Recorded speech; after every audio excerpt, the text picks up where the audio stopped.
एमनियोंटोसील। एमनियोंटोसील को कंजेनिटल डेक्रियोसील भी कहा जाता है।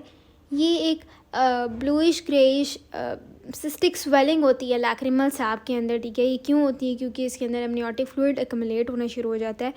ये क्यों होता है? क्योंकि बाय बर्थ जो नेज़ो लैक्रिमल डक्ट होती है वो ब्लॉक हुई भी होती है, ठीक है। तो जिसकी वजह से एमनियोटिक फ्लूइड जो है वो एक्युमुलेट होना शुरू हो जाता है, वो ब्लूइश ग्रेइश कलर का होता है, ठीक है। तो आप इसको इस डायग्राम में देखें फिगर 6.5 में, तो ये राइट हाई के अंदर एमनियोटिक सील से हुई हुई है और इसके अंदर ब्लूइश ग्रेइश स्ट्रक्चर है, ठीक है।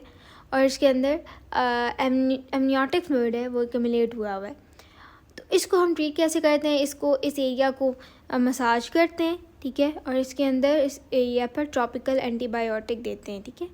और अगर फॉर एग्जांपल ये ठीक नहीं होता तो आप प्रोबिंग के थ्रू इसको ओपन कर सकते हैं। फिर acquired naso lacrimal duct obstruction, ठीक है। Acquired naso lacrimal duct obstruction ऐसी ऑब्स्ट्रक्शन को कहते हैं कि जो कि बाय बर्थ नहीं होती प्रेजेंट, ठीक है, लेकिन with the passage of time due to some reasons, due to some causes वो पेयर होना शुरू हो जाती है। इसकी कॉज क्या है? ठीक है, सबसे पहले तो इडियोपैथिक कॉज है, ठीक है। इडियोपैथिक है, इतना कोई उसका कॉज का नहीं पता इसमें, लेकिन फीमेल्स ज़्यादा अफेक्ट होती है। उसके बाद कोई ट्रॉमा हो गया, नेज़ल एंड ऑर्बिटल फ्रैक्चर हो गया जिसकी वजह से ये नेज़ो लैक्रिमल डक्ट है वो उसकी ऑब्स्ट्रक्शन हो गई है, ठीक है। कोई इन्फ्लेमेटरी डिजीज़ हो गई है, ठीक है। इन्फ्लेमेटरी डिजीज़ के अंदर नेज़ो लैक्रिमल डक्ट की ऑब्स्ट्रक्शन हो गई है। इसमें 2 एग्जांपल्स बताई हुई हैं, सार्किडोसिस भी हो सकता है, ग्रैनुलोमेटोसिस भी हो सकता है, ठीक है।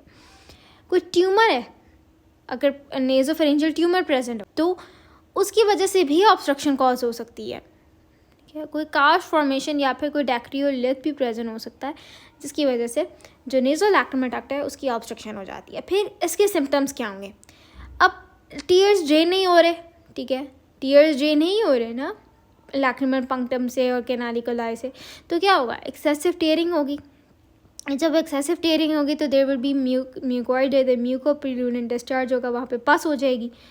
फिर डैक्रियोसिस्टाइटिस होना शुरू हो जाएगा। मैं आगे भी फर्दर एक्सप्लेन करती हूँ कि व्हाट इज़ डैक्रियोसिस्टाइटिस। और कंजक्टिवाइटिस होना शुरू हो जाएगा, कंजक्टाइवा की इन्फ्लेमेशन होना शुरू हो जाएगी, ठीक है। फिर आप इसकी इसका ट्रीटमेंट कैसे करते हो? ठीक, DCR करते हो, ठीक है। इसको कहते हैं डैक्रियो सिस्टर राइनोस्टोमी ऑपरेशन, ठीक है। ये क्या होता है? DCR ये एक ऐसा ऑपरेशन होता है कि जिसके अंदर एक पैसेज क्रिएट किया जाता है लैक्रिमल सैक और नेज़ल कैविटी के अंदर। जब एक नॉर्मल फॉर एग्जांपल पैसेज है, ठीक है, लैक्रिमल पंक्टम, कैनालिकुलाई, डक्ट, सैक, ये जो ओपन नहीं हो रहा, ठीक है, तो आपने कोई एक सेकेंड पाथवे जनरेट करना है, ठीक है। तो एक क्रिएट किया गया है, पैसेज क्रिएट किया गया है between the lacrimal gland and the nasal cavity, ठीक है। जो लैक्रिमल सैक है, जो लैक्रिमल डक्ट है और जो नेज़ल कैविटी है, इसके अंदर जो बोनी ऑस्टियम के थ्रू एक अनदर पास क्रिएट किया गया है, ठीक है। जो लैक्रिमल कैनालिकुलाई होती हैं to the lateral wall of the nose, तो वहाँ से हमारे पास जो टीयर्स होते हैं वो ड्रेन करना शुरू कर देते हैं, ठीक है। इफ़ जो नेज़ो लैक्रिमल डक्ट ऑब्स्ट्रक्शन है वो मसाज करने से या ट्रॉपिकल एंटीबायोटिक्स देने से या प्रोब भी पास करने से ट्रीट नहीं हो रही, तो then we do the DCR। DCR क्या होता है कि इफ़ हमारे पास जो पिछले प्रोसीजर्स हैं उससे ट्रीट नहीं हो सकता, तो हम लोग बोनी ऑस्टियम के थ्रू एक अनदर पास क्रिएट कर देते हैं सो दैट टीयर्स हमारे पास ट्रीट हो जाएं। फिर DCR की हमारे पास 2 टाइप्स है, एक्सटर्नल एंड द एंडोलेजर DCR, ठीक है। तो जो एक्सटर्नल DCR होता है वो हम लोग कैसे अप्लाई करते हैं? स्किन से अप करते हैं, ठीक है। और ये स्किन से हम लोग एक इंसिजन देते हैं, उससे होल क्रिएट करके तो उसको टीयर्स को ड्रेन कर देते हैं, लेकिन ये बहुत सक्सेसफुल प्रोसीजर है, ठीक है। और जो एंडोलेजर DCR है, ठीक है, इसके अंदर क्या होता है कि इसके अंदर जो होल होता है, ओपनिंग होती है नोज़ के अंदर, ठीक है, वो लेज़र के थ्रू हम लोग करते हैं, ठीक है। स्किन के अंदर इंसिजन नहीं होती, लेकिन हम लोग लेज़र के थ्रू होल करते हैं, ठीक है। और ये इसके जो है ना, इसका जो सक्सेसफुल रेट है वो थोड़ा सा कम है, ठीक है, लेकिन स्किन के अंदर स्कार प्रेजेंट नहीं होता। एक्यूट डैक्रियोसिस्टाइटिस, अब ये क्या होता है? ये एक्यूट डैक्रियोसिस्टाइटिस है, यानी कि एक्यूट का मतलब होता है इंस्टेंट, ठीक है। डेफिनेशन क्या होगी कि it is acute inflammation of the lacrimal sac, ठीक है। अभी हमने नेज़ो लैक्रिमल डक्ट की ऑब्स्ट्रक्शन पढ़ी थी, लेकिन डैक्रियोसिस्टाइटिस क्या होता है कि जो लैक्रिमल सैक होती है, ठीक है, which is form after the union of the lacrimal canaliculi, तो वहाँ पर ऑब्स्ट्रक्शन होना शुरू हो जाती है, ठीक है। अब इसकी कॉज क्या है कि ये खुद ही भी कॉज हो सकता है, ठीक है।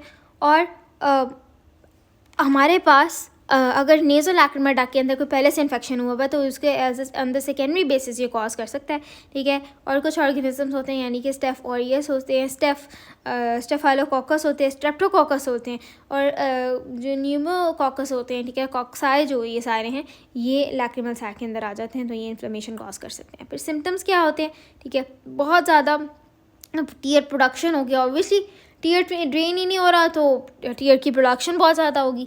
फिर एग्जामिनेशन अगर आपने की है, ठीक है, तो आपको क्या नज़र आए, स्वेलिंग नज़र आती है मीडियल कैंथस के अंदर, ठीक है। तो इन्फ्लेमेशन है, तो इन्फ्लेमेशन के अंदर हमने थर्ड ईयर में भी पॉइंट्स पढ़े थे, हमें पता है कि इन्फ्लेमेशन जब होती है, क्यों इन्फ्लेमेशन, तो उसके अंदर क्या होता है, रेडनेस, पैलर, पेन, एरिथेमा होता है, ये सारे पॉइंट्स होते हैं। तो यहाँ पे भी यही होगा स्वेलिंग होगी, ठीक है, आप उसको टच करेंगे तो पेन फील होगी। आपने रीजेडिटेशन टेस्ट अगर करना है, उसको प्रेशर अप्लाई करके देखते हैं कि कोई म्यूकस ड्रेन तो नहीं हो रहा, तो हम वो बहुत ज़्यादा डिफ़िकल्ट होता है। क्यों डिफ़िकल्ट होता है, बिकॉज पेशेंट को पेन हो रही है, ठीक है, पेशेंट को पेन हो रही है। और लेकिन जो म्यूकोपोल्यूटेंट डिस्चार्ज है वो प्रेजेंट होगा at the side of the medial canthus, और अगर हम इसको बिल्कुल भी ट्रीट नहीं करते हैं तो it will lead to the abscess formation. अगर आप इस डायग्राम में देखें फिगर 6.6a के अंदर, तो ये जो लेफ्ट आई के अंदर इसके क्यूडेक्रियो सिस्टाइटिस हुई है, रेडनेस भी है, रिथमिया भी है, पेन भी है, ठीक है, और लैक्रिमल सैक के अंदर इन्फ्लेमेशन हुई भी है। फिर फिगर 6.6b के अंदर अगर आप देखें तो लैक्रिमल सैक के अंदर एब्सिस बना हुआ है, ठीक है, क्योंकि ये अनट्रीटेड है और ये एब्सिस है, ये इसको ट्रीट करना बहुत ज़्यादा मुश्किल होता है। और अगर ये एब्सिस फट जाता है, ठीक है, तो इसके अंदर से भी पास आती है। फिर कॉम्प्लिकेशंस क्या होंगे, ठीक है, कि प्री सेप्टल सेलुलाइटिस हो जाएगा, ठीक है, सेलुलाइटिस मीन्स कि इन्फ्लेमेशन होना शुरू हो जाएगी।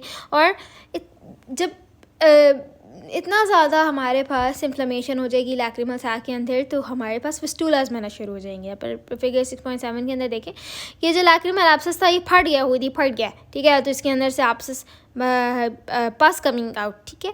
और फिगर 6.8 में देखें तो इसके अंदर एक्यूट इक्टियोसिस्टाइटिस है, और यहाँ पे आप सेलुलाइटिस भी नज़र आ रहा है। और फिगर 6.9 में आप देखें डेक्रोसिस्टाइटिस है, ठीक है, कि लैक्रिमल सैक की इन्फ्लेमेशन है हमारे पास, लेकिन एक्सटर्नल फिस्टुला की भी फॉर्मेशन हुई भी है।